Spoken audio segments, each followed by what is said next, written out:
Welcome everybody to another episode of the Building Savages podcast. Yo, Here with my boy EP. yes sir, yes sir. What's up? And as you can see, I also have a special guest with me. I got my boy, my cousin, Andre Trammell here. How you guys doing? So it's funny that we got Dre on the show because we were just talking about injuries in the last episode.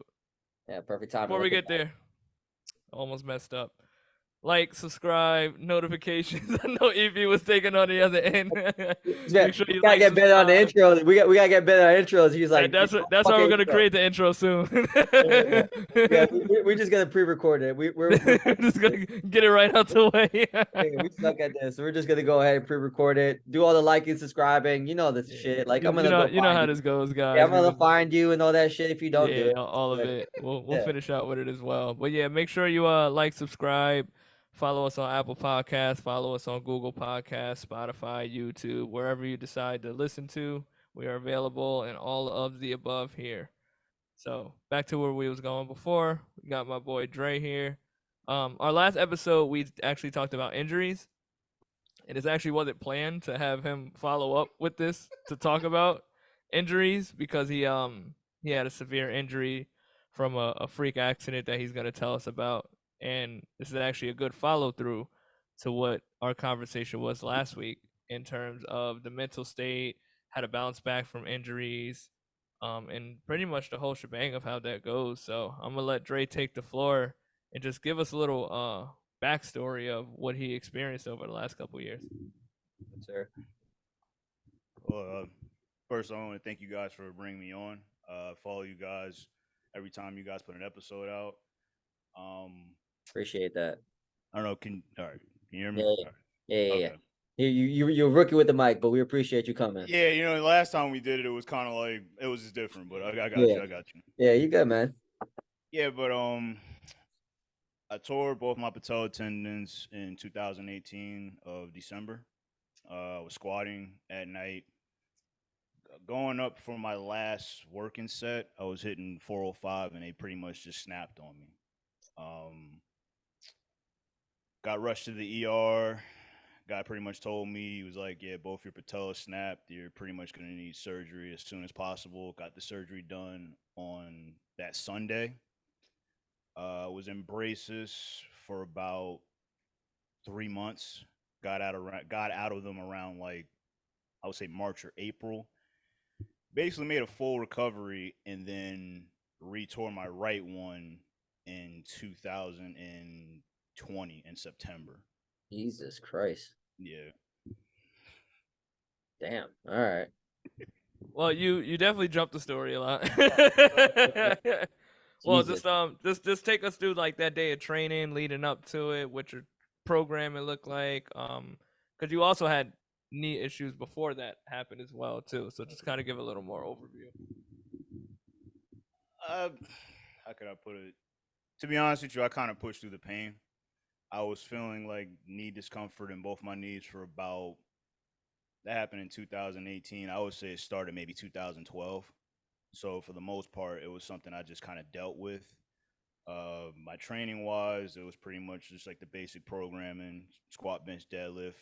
On that day, I felt it at the beginning, but like I said, for so many years, I kind of just pushed through it. And for the most part, I would just, after I would get warming up, the pain would kind of like go away, but it was still there. And, my cousin, he was in there with me, and like, they all knew about it, but it pretty much was one of those things to where I kind of just got used to it, kind of just didn't really think about it, and it just was like, it is what it is.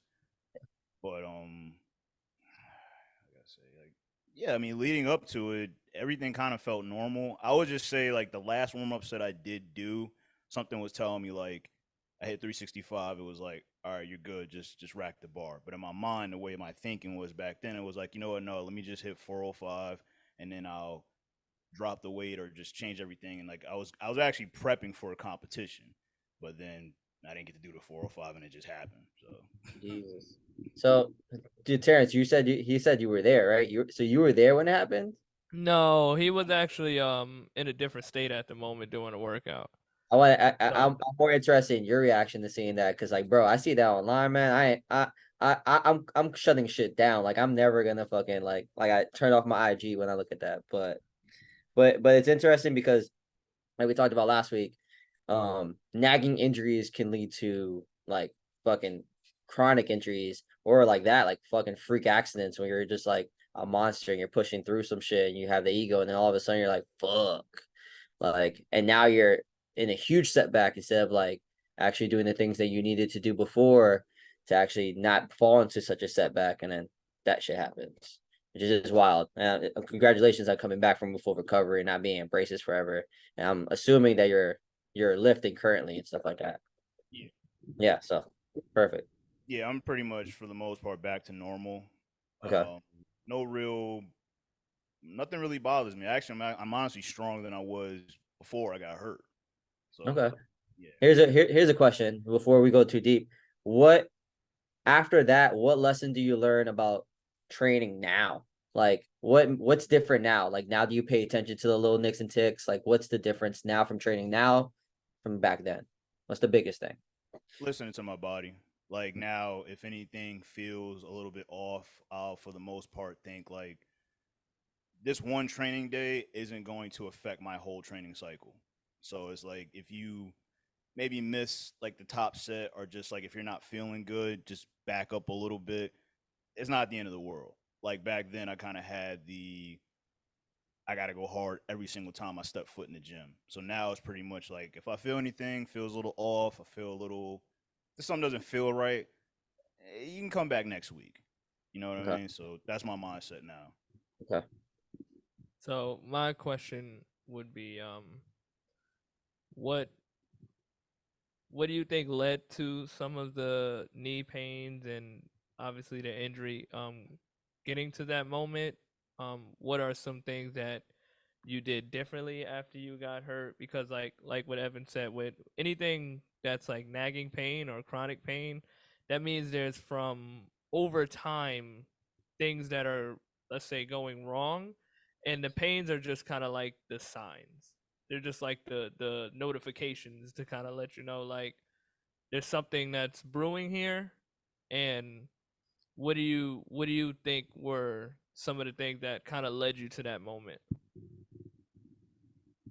I'm gonna try not to jump around the story too much, but my re-tear of my right patella tendon kind of opened my eyes to something else. I was diagnosed in 2007 with ulcerative colitis. I've had it. It's pretty much a lifelong chronic disease, autoimmune disease, and I believe that that was pretty much the main cause of where my knee pain was coming from. So, like, to not jump around too much, when I retore my second patella tendon, I was kind of like, you know what, maybe this isn't for me. Maybe I need to kind of like switch sports or just kind of give it up. Around the time that happened, Chadwick, I forgot to pronounce his last name from Black Panther. He passed Those- away. He died from colon cancer. So it kind of like opened my eyes to where around the time when I got hurt, I had a flare up of my ulcerative colitis.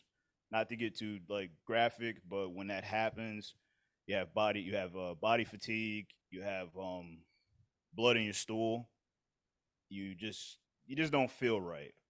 Mhm. So around that time when that happened, and he passed away, I started thinking about, you know what, I need to kind of like really get this in check because I would kind of go off and on where I took care of it. Like I would get on the medication, and then like once it cleared up, I would kind of leave it. I'll get away from it because it's something where you literally take it for the rest of your life, and it's like I'm not somebody that likes to take a bunch of medication all the time.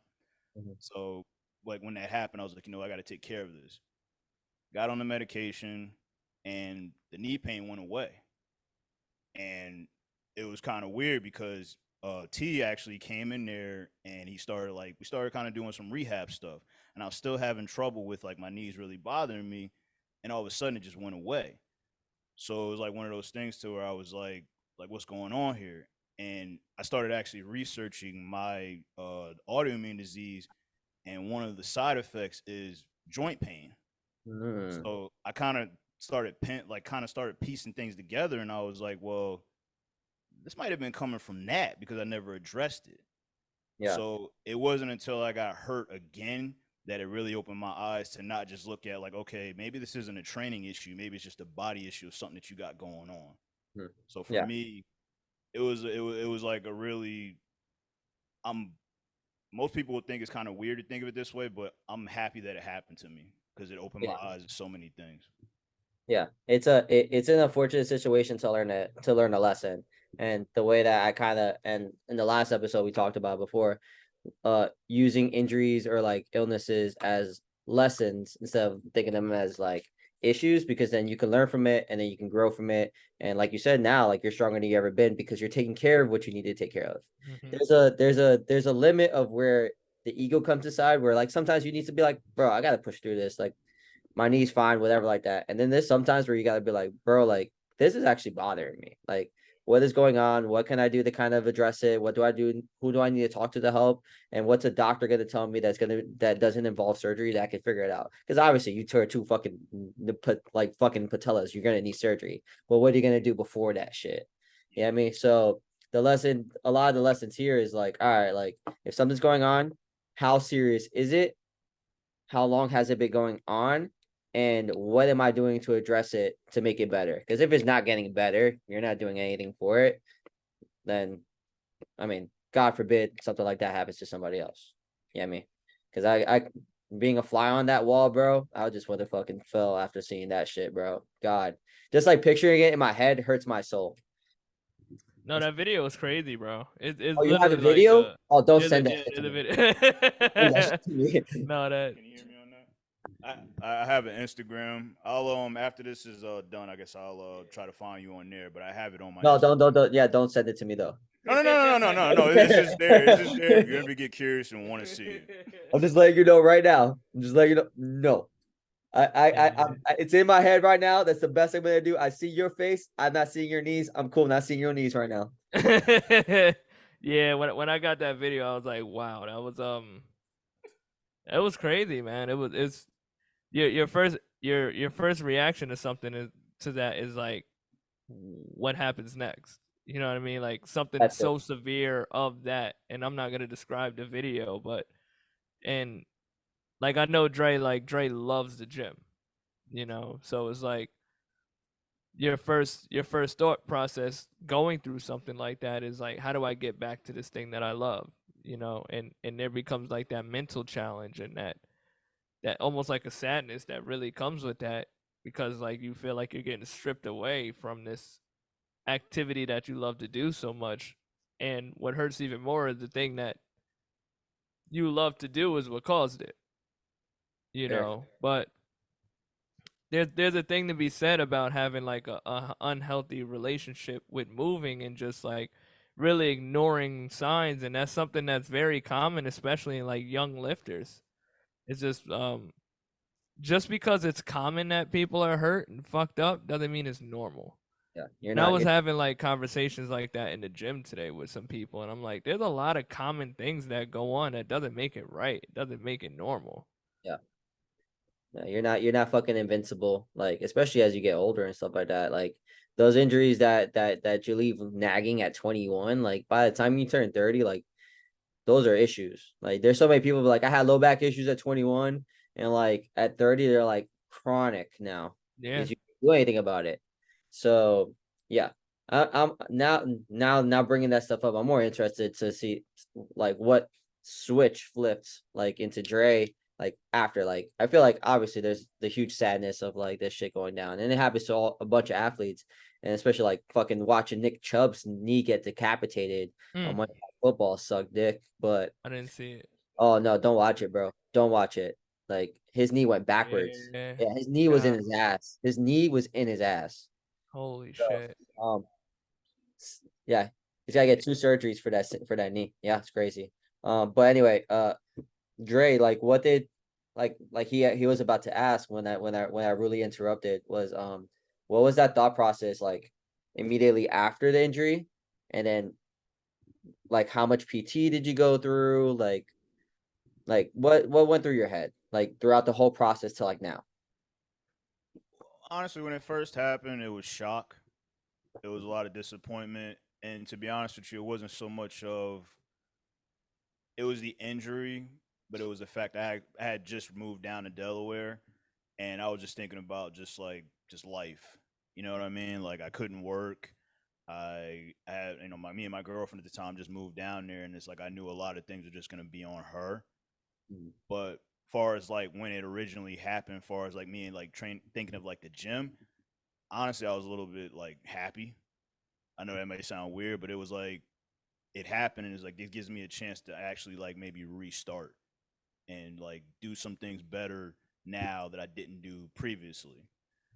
But far as PT, I went to PT like 4 times a week.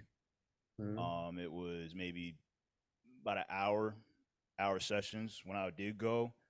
I kind of just treated it like, hey, this is like me going to work out. Like I didn't just go in there and just like half-ass it and just bullshit like how some people do. It was like, yo, this is where we're at right now. If they just say lift your leg up a little bit, you treat that like it's a max squat. A max squat. You know what I mean? If they told me to ride the bike for 5 minutes, I tried to push it to 10. So it's just like in my mind, I was like, this is where I'm at right now. Don't think about the future. Think about trying to walk first. And then after that, think about trying to get the braces off. And then after that, think about doing like a half squat. Just all those steps like that. But that's where my thought process was. It was like more or less, let's get this restarted and let's go.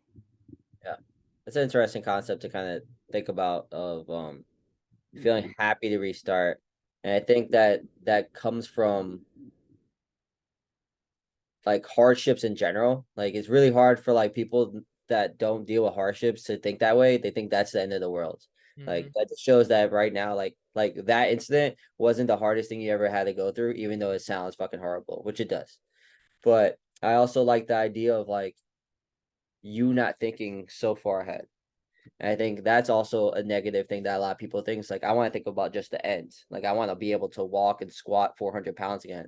Like, nah, man. Like, it might take you, like, you made a miraculous recovery. Like, you made it, like, in, like, what, almost like a year or something like that. Let's just, like, less than that, maybe, or something. So, less than that. So, less than a year. Like, a lot of people take, depending on their age, might be a year or two, might be whatever, to actually feel right to be able to squat. So you took it one step at a time instead of thinking about the end goal. And that one step at a time became your goal. Once you hit it, you cleared it. Once you hit it, you cleared it. Clear it, clear it, clear it, instead of thinking so far ahead and not having anything in between. And then every day feeling like you're not there yet. That's what sucks, is feeling like you're never going to get there because you have so long to get to, instead of thinking about the next day or the next goal, a small goals instead of so large goals. I think that's super important, super interesting to hear. And I mean, yeah, it's great. And just like how we said on the last podcast, when you get injured, you don't realize how much you need that area Oh that man. you injured. So I remember even in his recovery, which I want him to kind of speak more into, like even the progressions that he had to go through to make it back to a full squat. There was at one point where he couldn't even do push-ups because locking his legs out would bother his knees. I didn't even And think about then yeah, now we when we think of a push-up, we never really think about how much the lower body has to play a part. that. So just putting your feet on the ground and just having your legs straight, just for that lower body stability to do your push-up, his leg couldn't hold that position to even do that. And now you're thinking about it, well, I can't do a kneeling push-up either because I can't put the pressure of my knee or even bend my knee to the capacity to allow myself to do a push-up. So like even explain from, you're going through PT, like what are some of the movements that we're doing? What are some of the progressions that we led to? And how do we get to the stage today into the way that you're training now? It's honestly crazy because like it's just 5 years ago, and some stuff is like hard for me to like even remember. But him bringing that up, far as like the push-ups, he's like absolutely right. Like I remember, I was like, all right, I can't train my legs. I could do some stuff from upper body, and I literally got on the floor and I couldn't keep myself up. And I remember texting him. I was like, "Yo, dude, I can't do a push-up." He was like, "Well, think of it as like a plank for the most part." He's like, "You need your quads." So I remember when I went to PT the first time, I had the braces on. They pretty much started me off with just like lifting my leg. No, not even lifting my leg, but trying to contract my quads. Mhm. And honestly, it was kind of scary because like when I first did it, they wouldn't move. So I'm literally sitting here. I'm just like, yo, this is like crazy. It's like, yo, you just had a major surgery. It's gonna take a while for you to get there. So I was just doing like I would just sit on the table and just do quad contractions, and then they would like lift my leg up. I would try to lift my leg up as high as possible, but it wouldn't go anywhere because like the Mm, nerves and everything just weren't really like they weren't firing properly. yeah. Then it eventually got to a point to where I could lift my leg up even if it was just like a little bit off the table. I Mhm. went from that to what else did they have me do? Um what do you call it? What's the thing on the side? I forgot the name of it. Yeah, like side leg lifts. I had to Oh do yeah. I was doing those. Um they had me riding the bicycle. I couldn't go forward. And it was just crazy. I did a lot of studying on my own, so I kind of looked up other people that had the same injury. They were making me ride the bike forward, and I looked up. I don't know if you know Louis Simmons, West Of Side course. Barbell. He tore his patella tendon, and he pretty much told this guy he was like, "Look, ride the bike backwards, because that way it'll be more natural, and it's gonna hurt because you're breaking up the scar tissue. But when I did that, that actually sped up me getting rid of that scar tissue on my knee. But that was me searching it, looking it up. It wasn't really the PT people telling me what to do. It, it's always funny that Louis Simmons shit is almost way better than physical therapy. Like it's just crazy. A lot of his fucking scientific stuff is like, yeah, they don't teach you in PT school, but if you do this stuff on your own, like it's better than it sometimes works more effectively than PT. But that's a sidebar. Nah, absolutely. Yeah. Nah, but I did that. Um, well, with the bike, I started up with the seat very high because I had to use my hips a lot. Then eventually, as the scar tissue broke up, they put the seat down. Then I could actually pedal it forward. But then once I got to that part, they started me off with just like I don't even say they were quarter squats. They were like wall squats with like an exercise ball, and just maybe going like was maybe it's like just a quarter squat, just going for as many reps as I can. They had me on the leg extension, and even though I couldn't do that, they just had me on, and they put a electric stimulator on my quads to pretty much, I guess, mimic me trying to force like use my legs to extend it up. Um, Single leg press. They had me on that. That one was actually a little bit scary because I got to a point to where I was still getting over nerves of actually doing stuff, especially with that because I had to actually use some force and push. But for the most part, once I got strong with that, I was pretty much good. So Here's a shit. I just lost my train of thought. Actually, here's my question. Do you think you having previous lifting, you having like a sizable amount of muscle and previously lifting and all that stuff, and I mean, being a fucking athlete helped you kind of like recover faster? absolutely, absolutely, because I looked around and I saw people. I think just having the athlete mindset helped me out than most people because I would just look around and it's like there's people that have been there for they were getting PT for like a surgery they had like maybe 6 months ago, and they're Mhm. just getting to the point to where they can actually like extend their leg. And I'm looking, it's like I'm looking at the effort that they're putting in. I'm like, well, this is why you're not getting better. You're like you're bullshitting. Yeah, So it was more or less for me, like I said before, it was the mindset of just being like, this is what it is right now. Attack it just like you're going in there doing like a hard workout. It's the same mindset. It's just don't let your ego, get you in trouble. yeah. So Okay. Yeah, that's so how does that work in terms of like getting some of that knee flexion degree back? Like what pain wise, how did it feel? How long did it take for you to actually be able to do like a full knee bend and get your leg into at least like a 90-degree angle? Like talk a little bit about that. uh full knee bend, I think I had it fully bent. I tore it in December. I think I had a fully bent knee by April with no pain. Hmm. Yeah, That's fast. yeah, because literally, because like I said, it was like the physical therapy for me didn't stop there. Like I Yeah, would go home, and matter of fact, I remember T. I think he gave me these sliding. I forgot what they're called. Sliders. The yeah, sliders. And like I said, this is all me searching people and researching what other people how they came back from it. So the doctors are telling me, or the PTs, like, hey man, make sure you stay in your brace. I'm looking at other people being like, take it off and just do some things as much as you can. Like, don't yeah, go crazy, but do as much as you can. So even when I left there, I was doing the sliders. I was walking in my apartment back and forth, backwards. yeah. Backwards. Um, yeah, we would go to the park. Me and my girlfriend at the time. I would walk up the hill backwards, even if it was slow, Yeah, just to like break up the scar tissue, just to create range and stuff like that. So that's what I would say pretty much helped me like the most get it that fast. Because I feel like if I would have just followed their approach, it would have took me longer than it should have. yeah. I think it's interesting because like I mean PT just like anything else is a business. Like they want to suck you in there for as long as they can, and they'll help you. I mean, depending on who it is, kind of to the bare minimum. Like here's a ball, put this on your hand's broken, do that, I'll come back, like shit like that. That's why I never liked PT. But I think it's also the thing of like people need to realize like it's the work you do outside of the gym or at PT that is truly beneficial because like you're only getting like you said you went to PT 4 times a week. That's what 4 hours.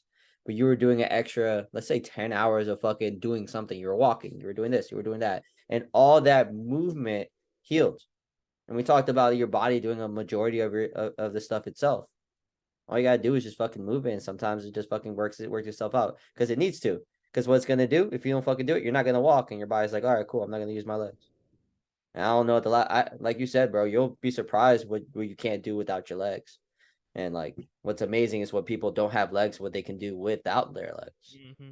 So yeah, I think it's amazing to see like the thought process and how some people take it. Because I mean, you take PT like at face value.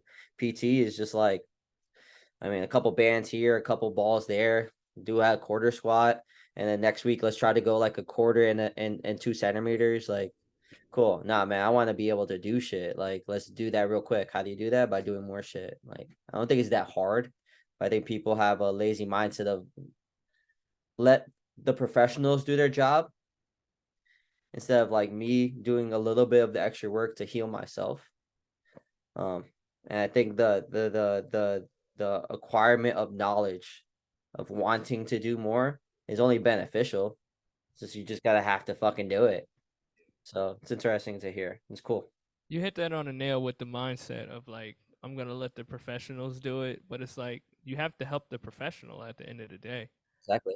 You Yeah. know, and it's kind of like with our job too, right? Like if someone comes to us, most of us at the most take a client 3 times a week. Mm-hmm. But on average, we see people once to twice a week, depending if you have a class schedule, yada yada. But I mean, that's what 3 hours out of a whole week. Like that's not much. Was So that a week is we're 68? yeah, It's like not even like 1% of your fucking week. it's not. So it's like we provide structure, tools, resources, education, and value of things that you need to instill on a day to day for you to really chase your result. We can't sit there with you on the hours that we're not there. Yeah. And we won't. To be honest with you. Like Bitch, you that's don't that's pay me not gonna enough to be there all fucking like that's definitely not gonna day. happen. But we can't be there with you on all your meals, right? So like we can only like really give you as much resources as we can, and that you're willing to digest as well. You know, like there's that part too, because there's with physical therapy, it's just like with anything else. You do have to find the right one, and when you do find the right one, it's a blessing. But when you find the right one, they give you homework. They give you things to do. They're not just throwing you on like some stimulation machine, making your quad fire to make you feel like you're doing something and sending you about your way. Like the PTs that I always recommend people to, they do real strength work and they really like deep dive assess the human body. But like they'll send you like, hey, you need to do this on this time, 3 times a week, this prescription, X, Y, and Z. Now at that point, it's up to the athlete or the patient to do the work.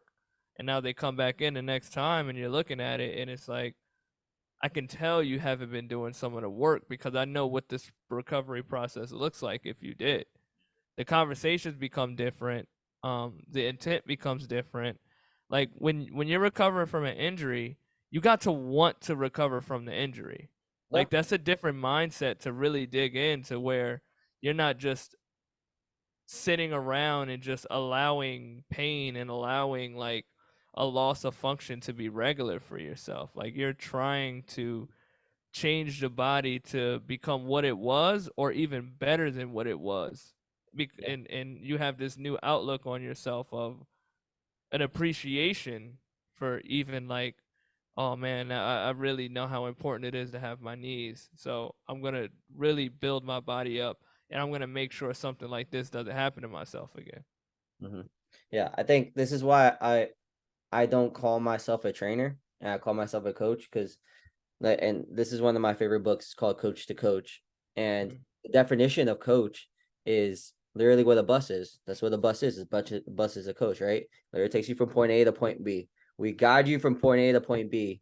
And that's all we do is we guide. Like, I'm not gonna do shit for you. Like, I'll get you from point A to point B. If you're not gonna listen to me, I'm just gonna stop the bus.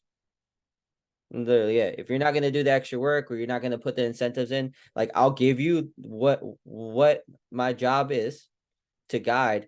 But if you want to do the extra stuff, you're gonna have to actually pay the bus fare. You know what I'm Yeah, saying?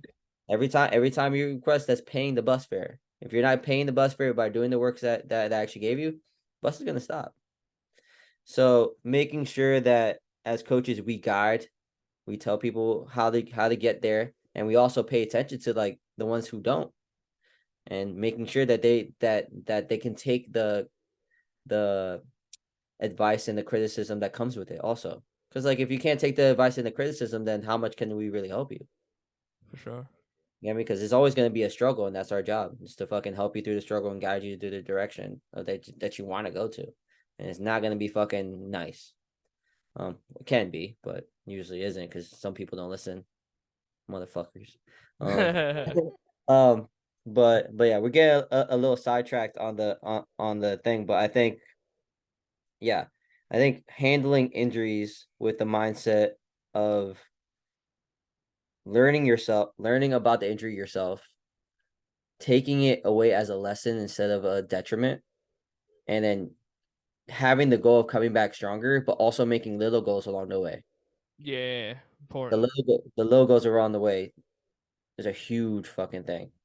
Don't look at the end. Look at one step at a time. Your quarter squat will be 2 inches deeper the next week or whatever like that. Cool. I don't give a shit. I mean, that's better than what it was last week. And doing that too, I feel like on top of that, doing that and making those steps, the small steps, looking at that goal and taking it as an athlete mindset has not only made you a better athlete, has made you a better person. It made you more patient. It made you more resilient to things. It made you more knowledgeable to your body. Like, I mean, you're fucking taking your medicine. You don't have any joint pain. You don't have any knee pain. It's taught you lessons. And on top of that, it's made you a better mentor and instructor yourself because Sure. you're teaching these people how to fucking do things. And like just by being you. Like I fucking watch this fucking video of me tearing 2 knees. Look at me squat again. I mean, maybe they won't look at it, but like it's the thing of like of being present and leading by action. That's super fucking important, and people don't have that anymore because a lot of people don't act; they just talk. Cool, you squatted 405, you broke both knees. What the fuck do you do now? You probably squat 405 right now. I don't know, but I'm just giving Well, you. But yeah, I'm actually I'm right there. I'm 20 pounds away from it. yeah, see, you get me. Like it's not the end of the world. And Yeah. I think people need to realize that too. Like, come back stronger. Your knees are fucking like you said, your knees don't bother you anymore. You learned lessons and you got stronger from it. Cool. That's So let's exactly. so let's actually talk about that part. Just to, so now we're 20 pounds away from the 400 squat, and how does training? Because now we get to the point where you can do push-ups, you can do like regular daily living activities. How does training now look? Because now we get to a point where we want body weight squats and we're trying to introduced the barbell back and we're building up that confidence to do some of these things. So just kind of explain that process on what some of your early stages of leg training look like and how it pushed you into where you are today. Yeah, so when I first started, when I got back into the gym, I went on the leg press, no weight, just the platform itself.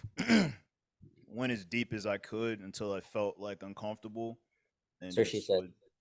would. Sorry, I had to. We could continue. It's a mandatory thing. I actually haven't dropped one. No, it's cool. Yeah. But I did the leg press, just the platform by itself.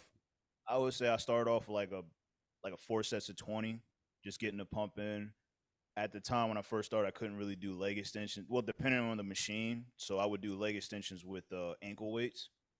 I could do leg curls because my hamstrings wasn't affected.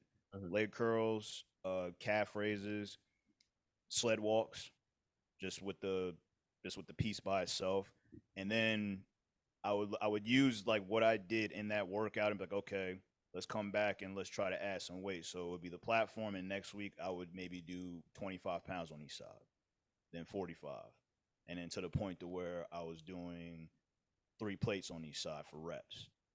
As far as squatting, goblet squat, just a 20-pound. No, actually, no, I'll take that back. A bodyweight squat first, to like a box to where I felt comfortable. Then I would remove the box and just do a free weight bodyweight squat. Then I did goblet squats. I remember starting my first squat workout with the goblet squat was a 40-pound dumbbell for sets of 10. And once I got to a point to where I felt comfortable with that, then I put the bar on my back, which actually at first the back squat actually felt uncomfortable. The front squat actually felt a lot better. So same thing with that. Started with the bar until it was comfortable, and then each week just added what I could. So I remember my early working sets were 95 pounds for 5 sets of 10. And it hurt my ego a little bit, but for the most part I had in my head, that doesn't matter. Like let's attack what's in front of us right now. And at the end of the day, you can squat. A couple months ago you couldn't walk. So let's just look at that as this, you're winning. So just take your time. Yeah. I think the three most important things of that statement is progressive overload, not rushing to movements that you're not ready for, and embracing uncomfortability, but being comfortable with the movement that you can do now and getting comfortable with that. Does that make sense? Like I said, like jump into a back squat because like your knees, you're like, fuck it, I'm gonna do it because I have ego. It's like I'll check my ego, do front squat, and no matter what, it's gonna transfer to my back squat no matter what. So I feel like people who break both knees or do whatever is like, nah, I'm gonna squat 315 right now. I can walk. Dumbass. I feel like it's too extreme. Either squat's bad for me, I'll never do it again, or the mindset that you said. Exactly. Yeah. Either one. And that's like we hear things like that all the time. Like, oh man, I hurt my back deadlifting. I don't deadlift no more. And it's just like, no, you should, but you should figure out why you hurt your back when you deadlifted, opposed to just labeling deadlifting as bad for your back. Anything can be bad for you if you misutilize it. So it's like if I know that deadlifts, I use deadlifts for people that I know have bad backs. It's my favorite too. It's my thing. I'm gonna deadlift you. You have a bad back? We're going to deadlift. And it's always funny because people do get intimidated because of these things that they hear about deadlifting, and then they start learning how to do it correctly. And hey, man, I feel taller. My back feels stronger. My posture is more upright. Like all of these things, and I'm like, yeah, this is the power of what good deadlifting does for the human body. It's not here to ruin you. It's always funny, the people that are like, oh, like I hurt my back deadlifting, are the people that are completely out of shape or barely ever work. Yeah, man. But then those people listen to them. They'd be like, oh, my friend hurt their back deadlifting. Have you seen your friend? Your friend has a dad bod and hasn't worked out in the gym in 20 years. Like, what the fuck is going on? I don't get it. Yeah, I don't understand. And I don't understand. Like, it's so easy for people to like listen to people like that, but they're not gonna listen to the person who's in shape, has a good deadlift, and has a healthy body. It's Exactly. just like, well, maybe he knows something. But Yeah. a lot of people look at it like, oh, you're already in shape. Well, I had to get in shape. It's Exactly. not Yeah. like you just wake up and then you just have deadlifts with no pain and stuff like that. You have to learn how to deadlift correctly. God, if So that's the part there that's was a pill always for that, weird to me. if there was a fucking pill for that, like wake up and deadlift like 1,000 pounds, I'll take that pill though. Real quick, like on the video I sent you, there was a dude. I sent him a video. I don't know who it was. This dude, 1,000 pounds, nothing in his face. Yeah, Speed on that fucking bar was insane. Like, whoop, deadlift, 1,000 pounds. I gotta see your video. I don't know his name, but I don't know his name. I was very, yeah, of course, of course. Not Nobody's huge. just casually deadlifting 1,000 pounds. No, It's I know not. for sure, man. I know. Not Oh, not no. motherfucker was not human. Not human. It was great though. But yeah, it's a yeah. People need to take shit more with a grain of salt and be accepting of being healthy and strong. I mean, because like I feel like we talked about before, and it really pisses me off. Like um using pain as a personality. Like Mm. people like my shoulders always hurt. I'm always in pain, and it is becomes their personality. Like oh, like I always have a low back problem. I'm just gonna deal with it. That's a personality issue. Like that's the issue. Like you're embracing negative stuff. Like you can fix that. It's not that hard. And or embrace or like the negativity of what's the thing? What's the other thing? Oh, being weak.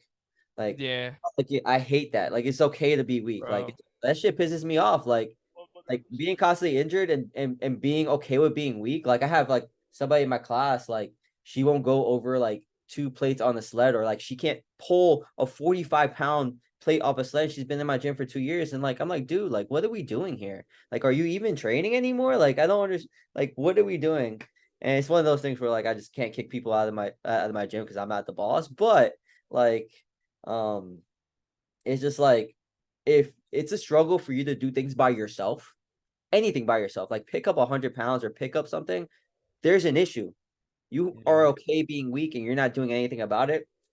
Personality flaw. Yeah, I mean, you want to increase the capability that the body's able to do. So Mhm. like if I know squatting is would build strong legs and healthy knees. If you can't squat, I'm not looking at you like, oh, we shouldn't squat you. I'm looking at you like, how do I get you to a point where you can squat? So Mhm. maybe you're not at the stage right now to where squatting is something that the body can do. Like we just heard it from Dre. You Yeah. know, like he was at a stage to where my body is not getting me down to a parallel squat. But that's not with the idea like I'm never going to try to get here again. It's with the idea of let me do things that's going to gradually push me in the direction of being able to do a 90-degree squat.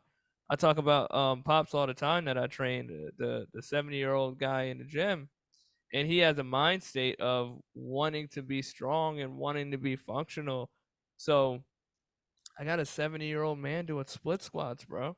Yeah. That's incredible to me, Yeah. and doctors is like, oh, bad knees, we got to throw you to surgery. And like, if it really, really requires surgery, then I'm for it. But if we haven't exhausted every possible option to get there, then I'm not for it. Yeah. And I feel like that's what a lot of people like do. They just, oh, there's an injury here, so let me just try to do the quick fix or the magic pill, whatever they want to view this thing as. And it's like, well, we never addressed the root. So even if you do try to throw a band-aid over something, if you get back into a state where you're not trying to strengthen your legs afterwards, or you don't create this physical environment for your body to produce movement and to be strong, I don't care what you do, you're always going to live this way. So it's like if I get knee replacement, I want to be able to still do a functional body weight squat. Maybe it's in my cards at 70 that I'm not supposed to deadlift 225 or deadlift 225 or squat 225. Yeah, who cares? It's not important at that age. If you can, congratulations, but we still should at least be able to hinge and squat like comfortably without pain. So to just kind of accept that, to me, I feel like that just shows so many signs of like how our body can really break down over time. Like, so when I see him coming into the gym and he's like jumping around and bouncing around, he's like hitting the heavy bag and stuff like that, it's like this shit's important. And notice I said jumping, Yeah. not like he's doing like high vertical jumps or anything, but the fact that he can bounce Mhm. at 70 and do low level plyometrics Yeah. says a world about his joint strength and his bone strength. Yeah. The 100%. ability to jump, we speak about that all the time, like how important that is. The ability to skip, you know, to get on the floor and crawl and things of this nature. And it's like we should be wanting to still have these capabilities as we continue to age, so we can really just try to have a longevity, healthy, strong foundation of a body moving forward. And if we're just gonna allow ourselves to be susceptible to just being frail and weak over time, and it's just, you just kind of know what that result's gonna into over time. Yeah, again, it's gonna be a shit show, and it's interesting because a lot of people don't notice that a lot of things, if you don't do it, you either like use it or lose it. Yeah. I've been noticing that. I've been telling my clients that because I've been adding a lot of jumps into our program, and I tell them and I joke around. The best thing about jumping and watching people jump is that you can tell, number one, who was a past athlete, and number two, how long it's been since you jumped. And, like, people, like, it's like they're flailing all over the place, not using their hands, don't understand the concept of how to land. And like we like you just said, like I want to be 70 and jump. Because like what happened if I step off a curb and break my knee? That's even worse. What kind of cool story is that? Like, you know how I Yeah. broke my knee? I stepped up a curb. You know how he broke his knee? He squatted 400 fucking pounds. You get what I'm saying? That's not a cool story. So like things like crawling, getting off the floor without taking a heavy breath, or like people in their 30s that have to off the fucking couch, Yeah. like that deep ass breath. Like, Just dude, crazy. like shut the fuck up. You're not that old. So like, um, it's crazy. These a lot of movements and a lot of things that you can be doing day to day. If you don't do them, like you'll lose them, and you'll lose the ability to do them and do them well. You know what I mean? Like, I want to be able to, like, when I'm 70, not have to use my hands when I get up. I think that's a big deal. Yeah, Yeah, that's I mean, dope. and that's super hard. Yeah, I mean, to do when you're that old. But if you see people like in Japan and Asia and those countries, the reason why they're able to do that stuff is because they sit on the floor. It's literally simple things too. Like I think people take it for granted how simple fixes can help their longevity and their mobility and their ability to do things. Like walking, like obviously helps your knees and helps you strengthen all that stuff. Walking backwards is great for your knees. It's a fantastic fucking thing. Sitting on the ground more, it's fantastic for your fucking hips because you will move more often because it's more uncomfortable. You'll get a Yeah.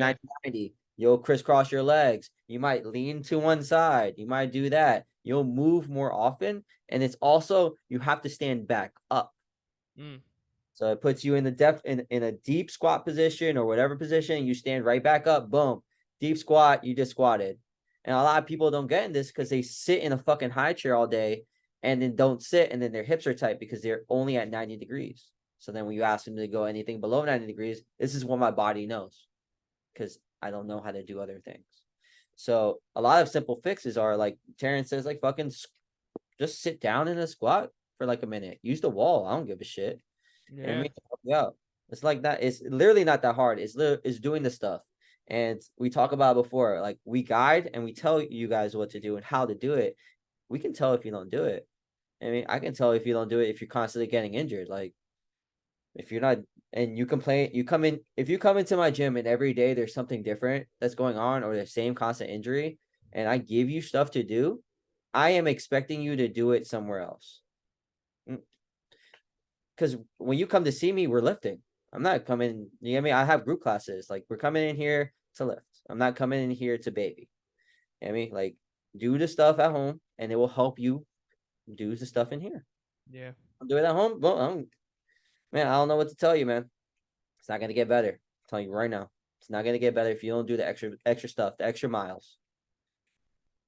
And it can take you 5 fucking minutes. I think 5 minutes is less than 1% of your day. Yeah.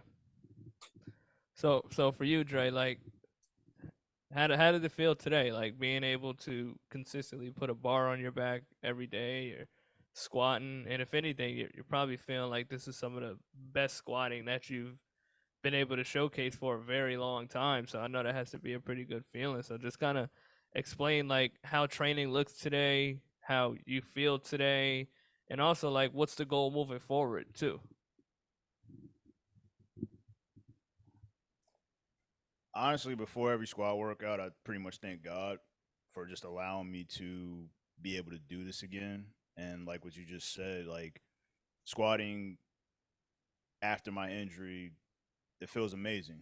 Like it literally is like I can think back of the workouts I had in the past, and I don't even know how I pushed past it, to be honest with you. Like I would sit there and think, like I have old videos on my phone, and I'm looking, I'm like, I know that my knees are bothering me in that set, and I still did it.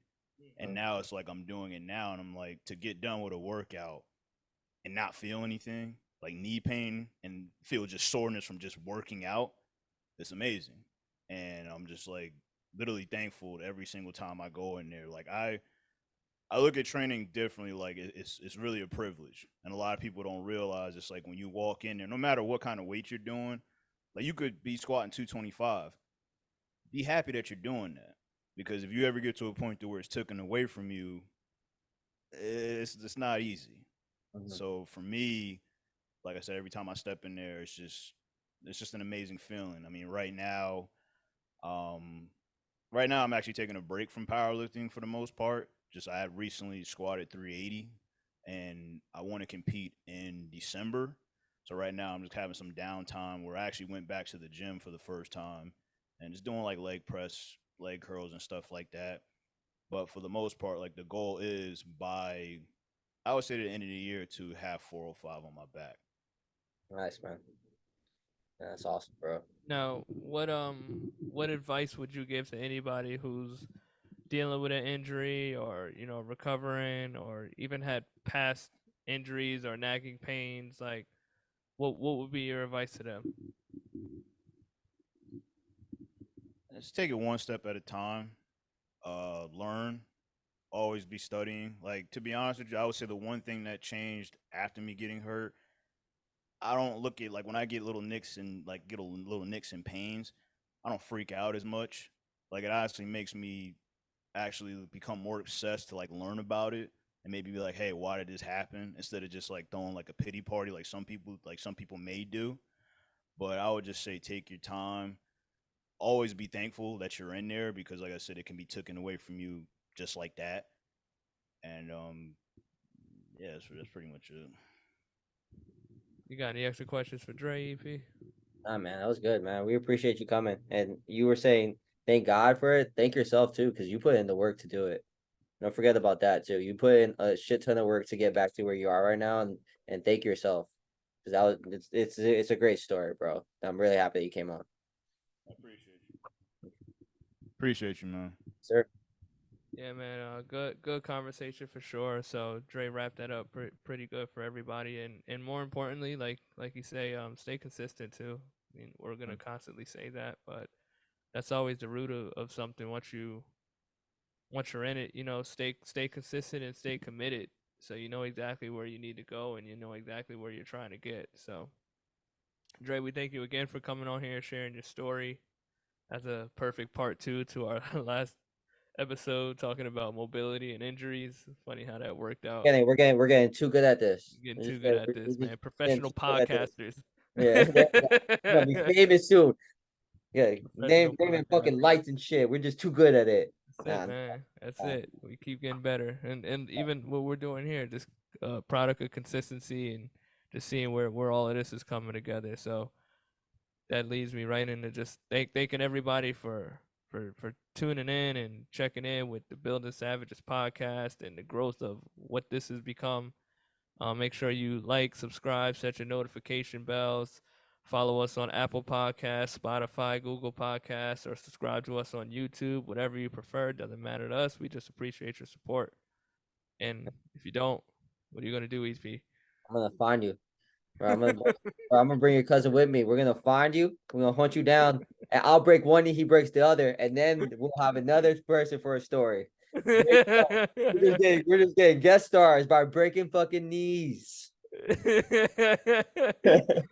that note, guys, we'll catch you on the next episode. All right, guys. It was nice meeting you, Peace. bro.